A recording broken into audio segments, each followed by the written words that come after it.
Programa Fé Perfeita. Não haverá outro Calvário a resgatar sua vida. Não haverá outra mensagem, não haverá outra Bíblia. Não haverá outro profeta a te mostrar a saída.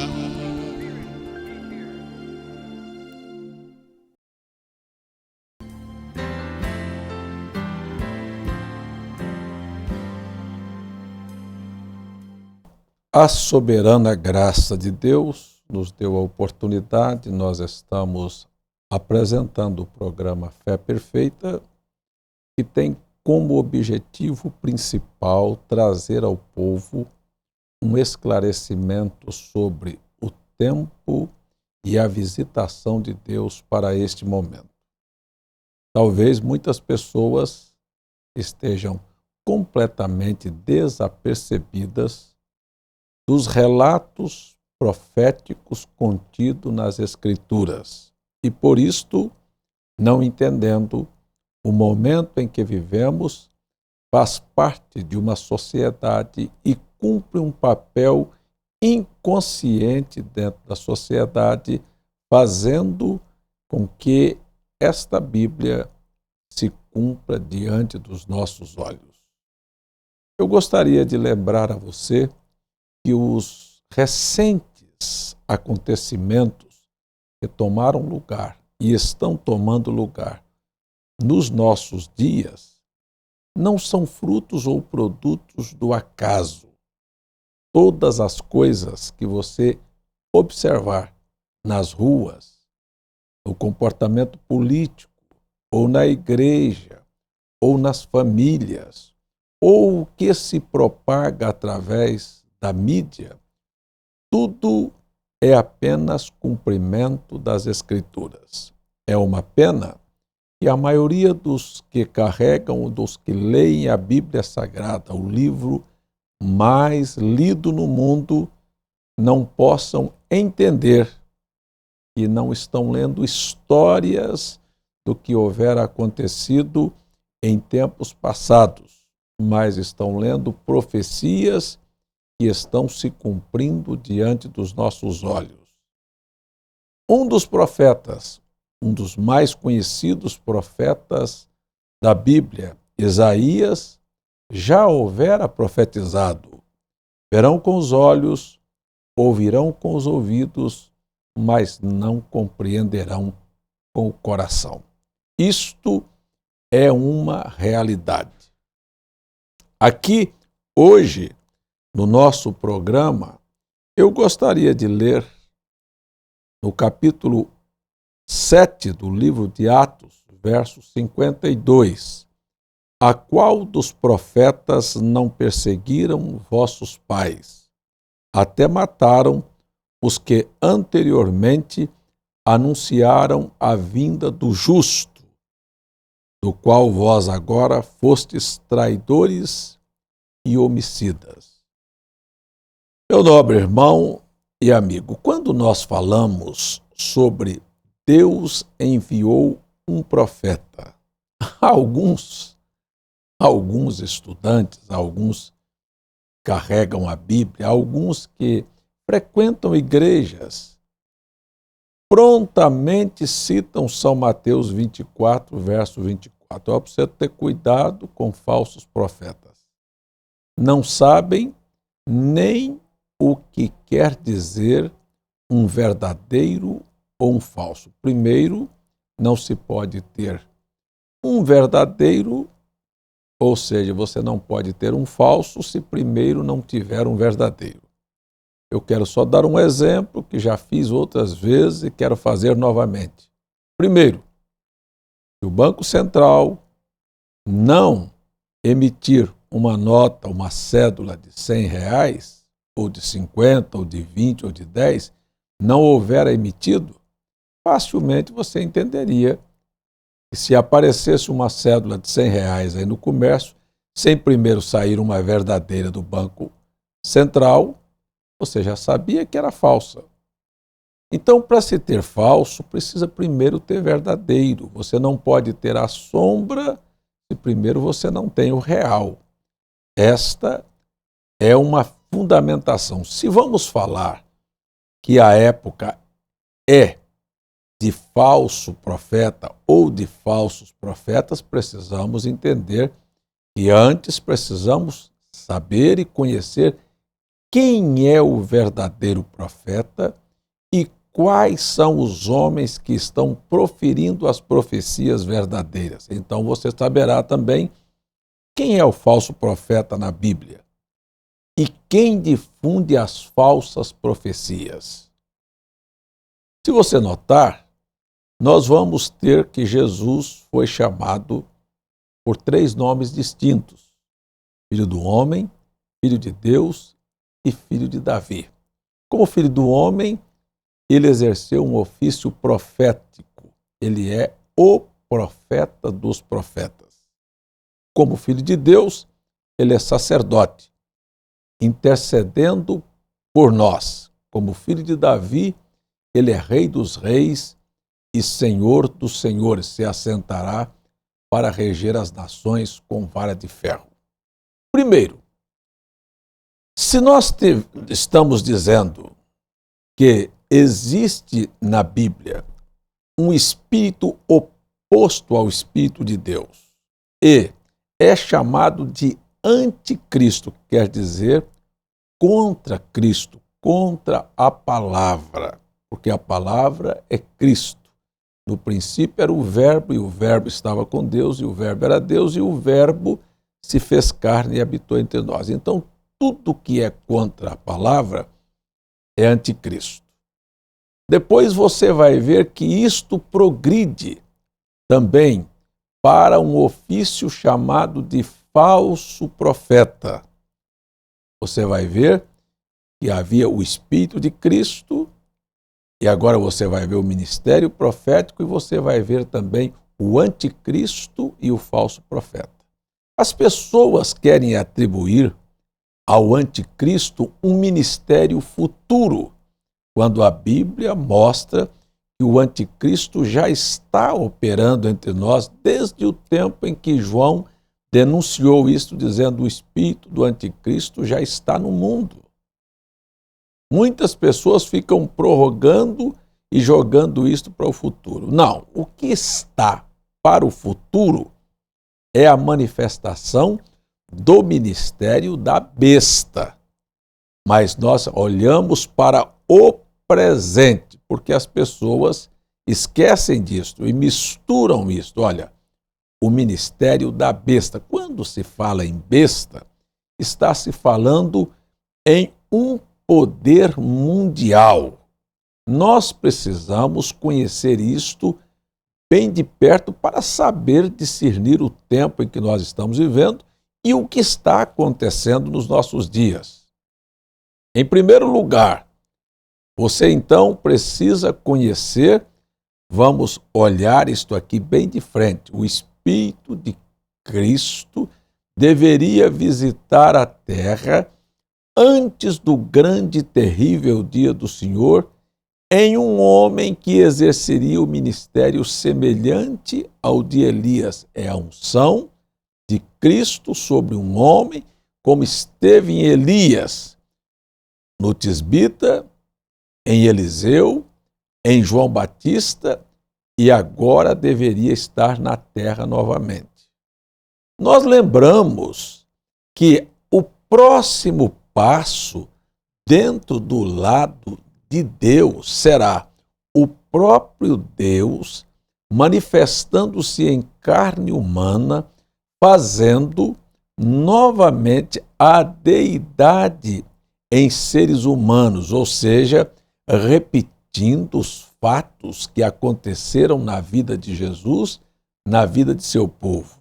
Deixa eu dizer isto em palavras claras. O povo está cansado de religião hipócrita. Tudo que o povo deseja é ver Jesus Cristo novamente em seres humanos.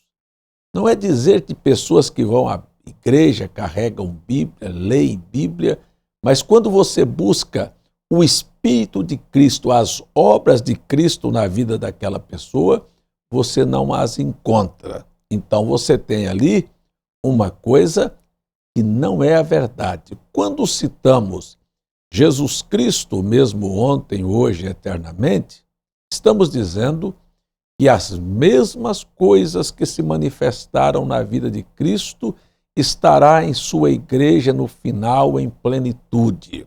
O Espírito de Cristo habitando em você faria de você novamente que manifestasse as mesmas obras de Jesus Cristo. Ou seja, o espírito de homens, eu vou dar só exemplos, como dos Beatles, ou como de uma cantora qualquer, ou de um destes artistas da televisão, é manifestado na vida do povo de maneira geral. Você vê como eles agem, você vê como eles se vestem, você vê como eles criam os filhos. Por quê? Porque apanharam o espírito que estavam naquelas pessoas.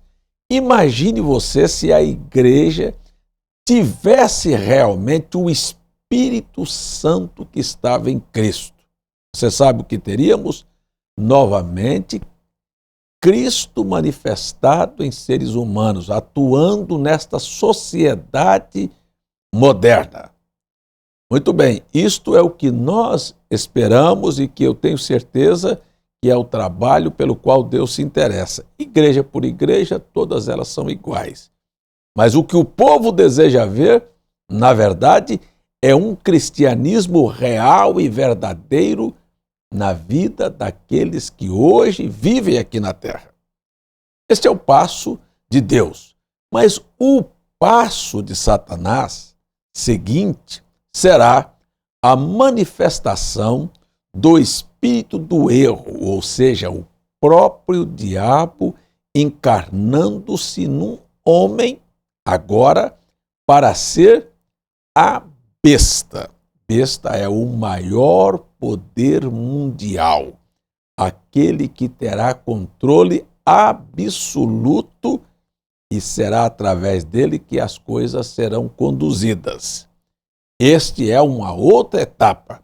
Então você vê que o diabo progride de anticristo, primeiro ensinamentos, depois a manifestação do falso profeta, que é a difusão dos seus ensinamentos, dos seus enganos, e por último, a manifestação de um espírito que é a besta.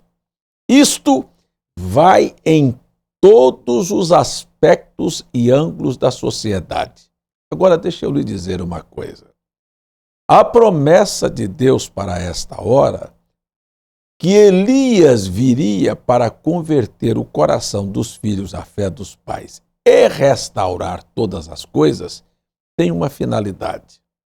Quando eu venho falar que Deus mandou um profeta para esta geração, as pessoas mal informadas estão pensando que se trata de alguém que veio aqui numa forma de proselitismo citar versículos e capítulos da Bíblia para ver se forma um outro segmento da religião. Quando, na verdade, o objetivo de um profeta nunca foi esse. Você não pode ver isto através da Bíblia. Foi pregar para que o povo tivesse uma verdadeira comunhão com Deus e se preparasse para o evento moderno que Deus diz que haveria de fazer. Ou seja, em outras palavras, quero dizer a você que a única razão de estar pregando o Evangelho hoje é porque creio que Jesus Cristo está voltando.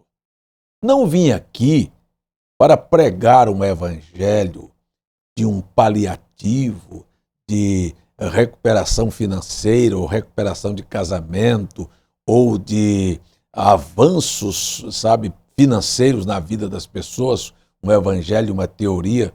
e uma teologia de prosperidade ou de modernismo que você aproveite bem a condição da sociedade que nós todos, pela Bíblia, compreendemos que está no maligno. Não, eu vim aqui dizer para você que quando Deus manda um profeta, ele manda acompanhado de sinais para dizer às pessoas o que brevemente deve acontecer.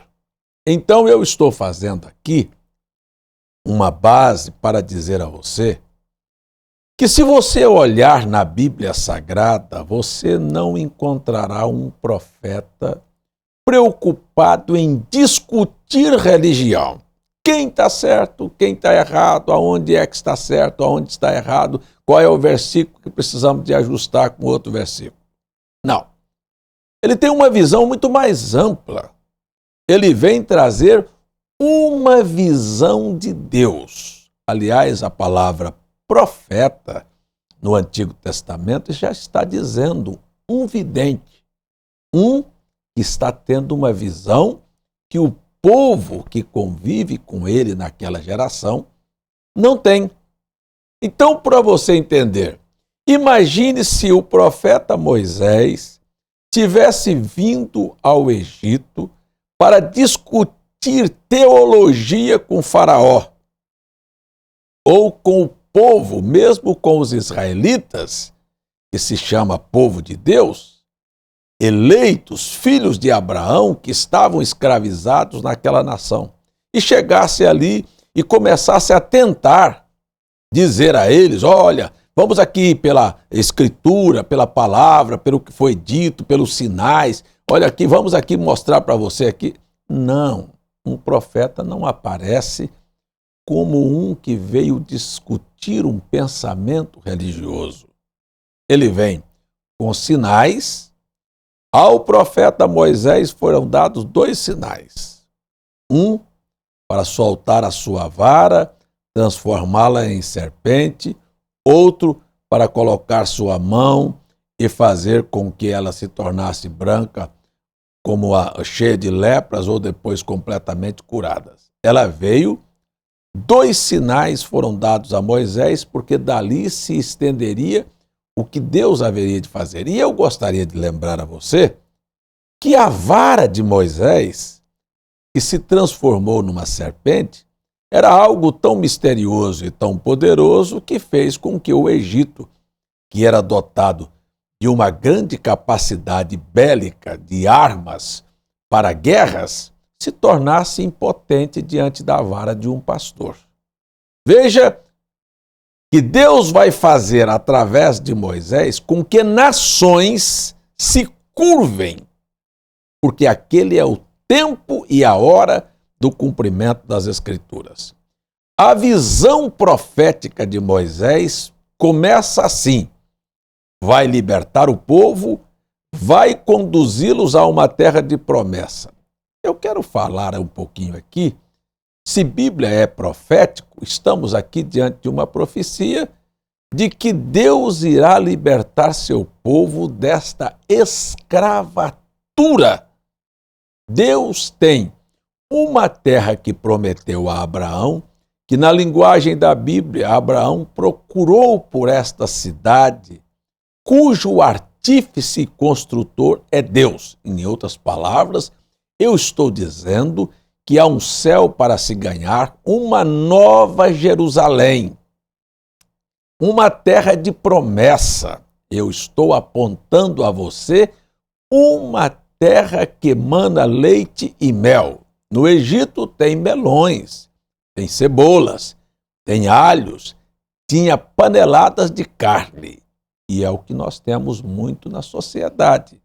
Entretenimento, festas, orgias, brincadeiras e até religião, cheias de carnalidade. Mas eu estou falando de uma terra que tem leite e mel. Numa civilização que não haverá choro, não haverá morte, não haverá tristeza, não haverá dores, não haverá nenhuma sorte de sofrimentos. Esta era a figura para onde Moisés deveria conduzir o povo contra todos os princípios nacionais, implantados pelo Egito e ditado pelas nações por onde ele haveria de atravessar. Isto quer dizer a nós que quando Deus envia um profeta, ou enviará um profeta, ou enviou um profeta na finalização da história da humanidade, estamos dizendo que este mundo vai virar um caos, uma miséria absoluta, como o Egito ficou numa miséria absoluta, que Deus irá conduzir o seu povo fazendo o impossível se tornar possível. Ou seja, lá ele abriu o Mar Vermelho para que o povo passasse e a coluna de fogo destruiu o exército de Faraó. Aqui, ele simplesmente transformará os nossos corpos mortais para ser semelhante ao seu e, da mesma maneira que Cristo gravitou e foi levado às alturas, subiu aos céus, nós também teremos um corpo que nos tirará da terra para o arrebatamento, subiremos a encontrar o Senhor nos ares. Isto é a figura. Agora, as demais nações e os demais povos vão padecer como o Egito padeceu. Dentro da terminologia profética da Bíblia, Egito aparece com dois símbolos. Primeiro, ele aparece como um mundo opressor. Segundo, um sistema religioso elaborado por homens. Ambos irão perecer. Tanto a argumentação humana quanto a condição da sociedade, o poder bélico, a política, ela não pode deter o povo de Deus, nem a religião e nem a política. Haverá alguém que dará ouvidos à voz de Deus através de seu profeta que veio, como Moisés foi enviado, com 2 sinais. Também você deveria tomar conhecimento que Deus enviou a nós um profeta com 2 sinais. O primeiro seria cura, mas o segundo, conhecer os segredos dos corações e anunciar às pessoas o que estava no coração de Deus. A primeira parte disto é humana, é assim, Deus fazendo um profeta conhecer o que estava dentro do pensamento das pessoas. Segundo, o profeta iria transmitir o que estava no pensamento de Deus e deixar com que aqueles que recebem um profeta, na qualidade de profeta, recebam também o galardão de um profeta. Um profeta é um que tem uma aproximação de Deus. E quem recebe um profeta na qualidade de profeta, direto ou indiretamente, ele acaba tendo o mesmo galardão, porque ele se torna amigo de Deus, porque ele passa a andar com Deus e conhecer os mistérios de Deus para o momento. Isto é o que eu gostaria de fundamentar. E no próximo programa eu gostaria de dizer a vocês sobre as grandes verdades e as grandes visões que o profeta William Branham teve sobre os acontecimentos mundiais. Eu deixo aqui uma deixa para o próximo programa, gostaria que isto ficasse no seu coração. Lembre-se que Moisés não veio discutir teologia com o povo do Egito, nem com a política, nem com a religião e nem com aqueles que se diziam povo de Deus. Lembre-se que Moisés vai deixar a religião e a política de cabeça para baixo. E lembre-se que as nações que estiverem no caminho também sofrerão a mesma coisa. Vamos lembrar que a saída de Israel do Egito não deixou apenas o Egito em condição terrível, Mas os moabitas, vamos lembrar das 7 nações que estavam na terra de Canaã, os heveus, os amorreus, os filisteus e todas aquelas nações que estavam ali, os cananeus, todos eles haverão de passar por um julgamento, porque Deus está vindo através de seu povo.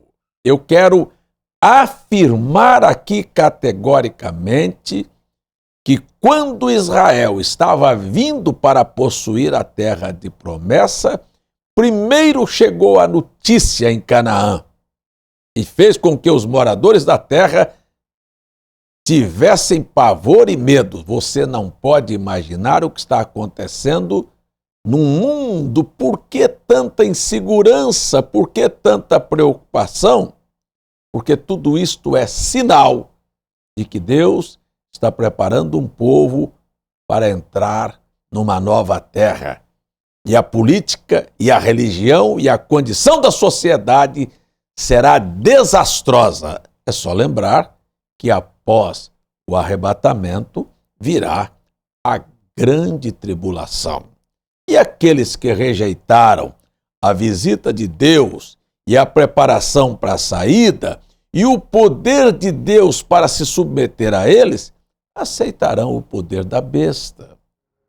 Terão seu sinal, estarão se curvando a este espírito que não quer você vivendo bem, em paz e tendo uma vida limpa, honrada e pura. Ele quer você no sofrimento. Isto é o que o diabo quer para todas as famílias: lágrimas, desastre e sofrimento. Veja aí as propostas da sociedade moderna e para onde estão indo as pessoas e o que estão vivenciando. No próximo programa ou no próximo bloco, nós continuaremos com o assunto. Deus te abençoe. Nós vamos fechar nossos olhos e ter um momento de oração. Pai, eu os recomendo, eu os entrego e eu peço que o Senhor seja misericordioso e faça com que estas pessoas compreendam o momento em que nós estamos vivendo. No nome de Jesus Cristo. Amém.